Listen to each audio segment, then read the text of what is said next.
என்ன லஞ்சி அப்படி இப்படி நடந்துட்டு இருக்க? Thinking thinking. என்ன திங்கிங்? நான் கூட சொல்ல மாட்டியா? கண்டிப்பா நம்ம ஒண்ணு செய்யணும், அதுக்காக தான். என்ன செய்யணும்? வானத்தை வில்லாக வளைக்கவா இல்ல மலையை தகர்க்கவா? அப்பா சாமி போதும், நீ அதெல்லாம் ஒண்ணு செய்ய தேவையில்ல. நம்ம இந்த தவக்காலத்துல யாருக்காச்சும் உதவி செய்யணும், ஆனா யாருக்கு எப்படி செய்யறதுன்னு தான் தெரியல. இரு பிஷப் தாத்தாட்டியே கேட்போம். Good evening children. Good evening தாத்தா. என்ன ரொம்ப சீரியஸா பேசிட்டு இருந்தீங்க? பிஷப் தாத்தா, எனக்கு ஒரு டவுட். இந்த தவக்காலத்துல குழந்தைங்க நாங்க யாருக்கு எப்படி உதவி செய்யறது? உதவி செய்யறத பொறுத்த வரைக்கும் குழந்தைங்க பெரியவங்க அப்படின்னு சொல்லி எந்த ஒரு வித்தியாசமும் கிடையாது. நம்மகிட்ட இருக்கிறதுல கொஞ்சம் மற்றவங்களுக்கு கொடுக்கணும்.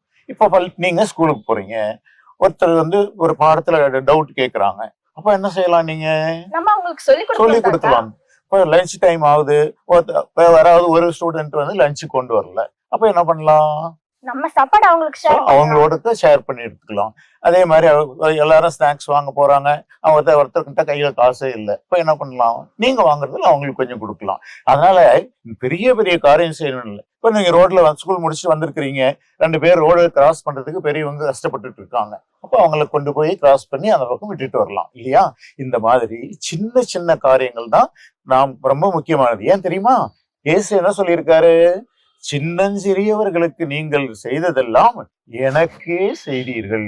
அப்ப நம்ம செய்த சின்ன சின்ன நல்ல காரியம் இந்த தபஸ் காலத்துல இயேசுக்கே நம்ம செஞ்ச மாதிரி. செய்வீங்களா? செய்வோம் தாத்தா.